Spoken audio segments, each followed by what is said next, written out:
Quando eu recebi a notícia da minha prisão, eu passei o dia gravando no SBT, ao lado de grandes amigos, o que ajudou a deixar o clima um pouco mais leve.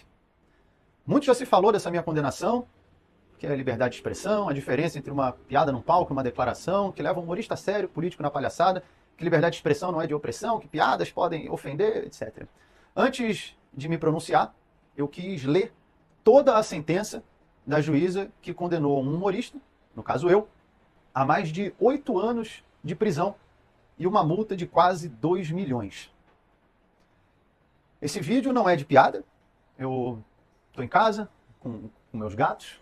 Aqui é a pessoa Leonardo de Lima Borges Lins e não o comediante Léo Lins, uma persona cômica criada ao longo de anos, que faz piadas ácidas, críticas e que sabe que nem todas as piadas são para todas as pessoas.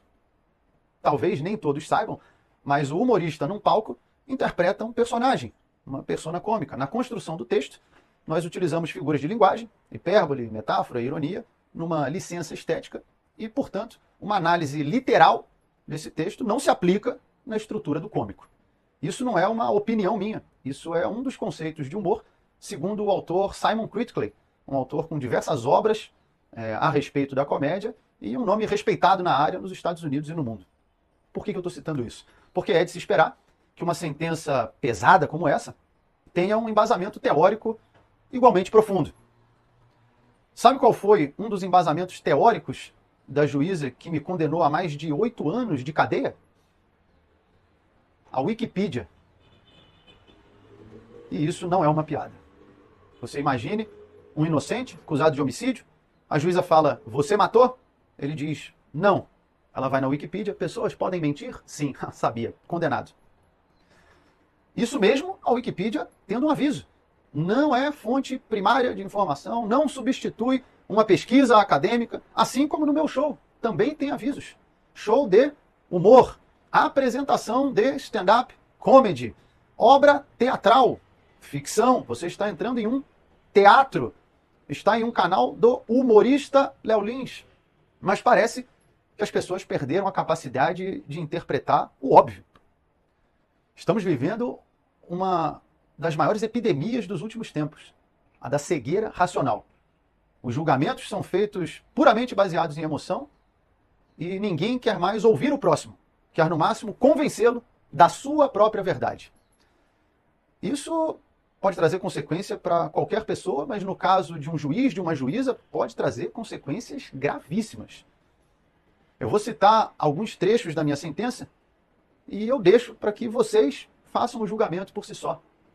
Em um certo momento, a juíza fala, apesar de haver texto, edição, cenário, figurino e estar em um palco, parece-nos não se tratar de um personagem, e sim da pessoa a proferir discursos. Eu te mostro a cabeça de um jacaré, o corpo de um jacaré, o rabo de um jacaré, e eu pergunto que animal é esse e você responde é um camelo. Aí não adianta mais argumentar. Não importa o que eu fale ou o que eu mostre, você já decidiu antes de olhar. Em um outro trecho, ela fala, e por mais que tenha acontecido em um teatro, ao ir para o YouTube, saiu do teatro. Então, a partir de agora, se eu assistir um filme de romance, eu posso processar os atores do filme por atentado ao pudor, porque a cena romântica entre o casal não aconteceu mais no estúdio do cinema, e sim aqui na sala da minha casa. Isso é de uma limitação cognitiva grave e preocupante. E em outra passagem ela fala, mesmo que fosse um personagem, ainda assim, há crime. Aí, acabou. Porque se um personagem pode cometer um crime, agora dá para prender a atriz que faz a vilã da novela, o ator que faz o vilão no filme, numa série.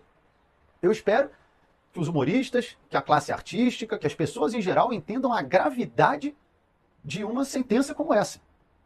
Eu sei que muitos estão indignados com a minha condenação, alguns estão felizes, porque é isso que virou a nossa sociedade.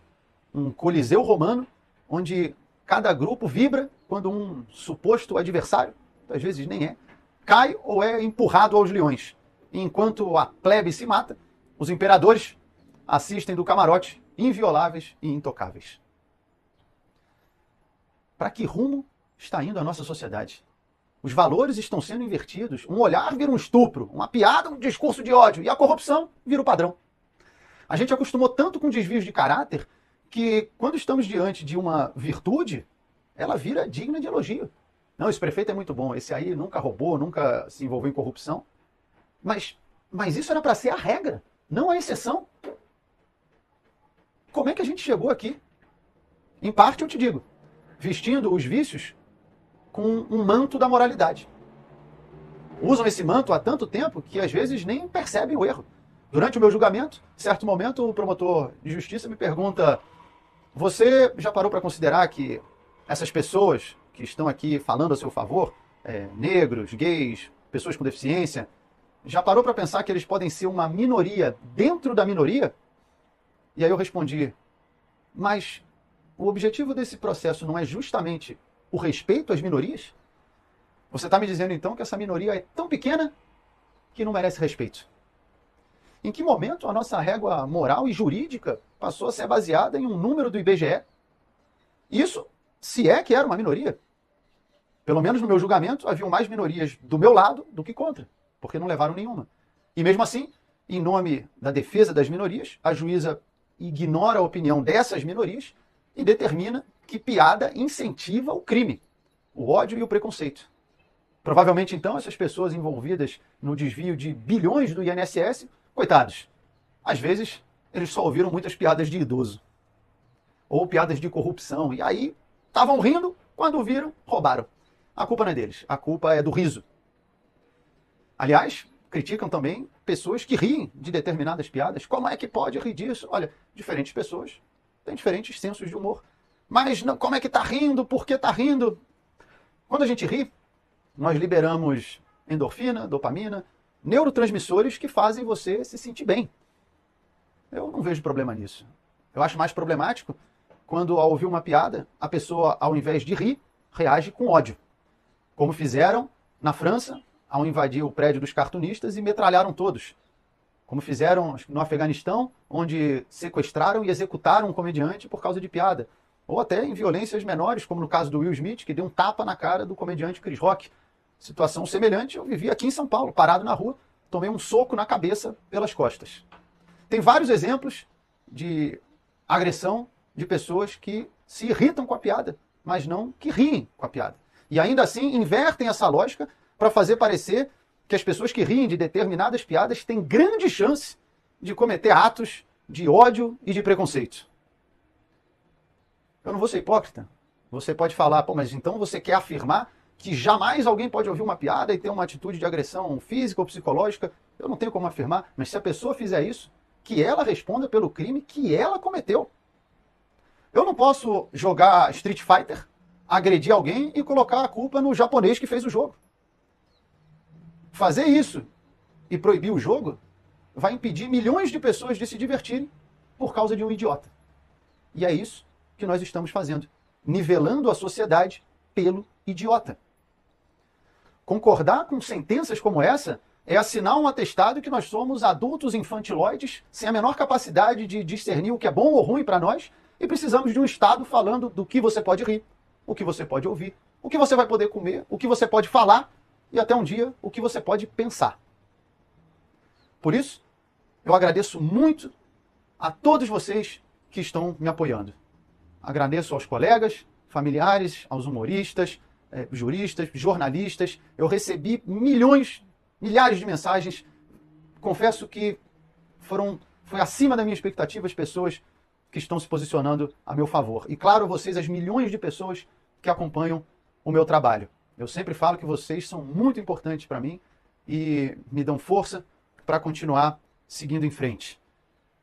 Muitas das vezes recebo mensagens que se tornam até mais pessoais, de pessoas falando que minhas piadas ajudaram a superar uma depressão, a perda de um ente querido, a superar uma enfermidade, como no caso de um rapaz que entrou em contato, se voluntariando para depor a meu favor, porque ele disse que eu ajudei a salvar a vida dele.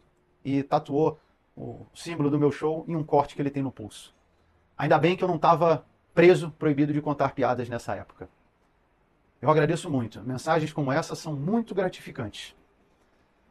Como eu sempre falo, a melhor piada do mundo sem alguém para rir não tem graça. A comédia é feita para o próximo. Por isso eu espero retribuir tudo isso em risadas. Eu tenho fé que no fim vai dar tudo certo, até porque se rir virou crime, o silêncio virou regra.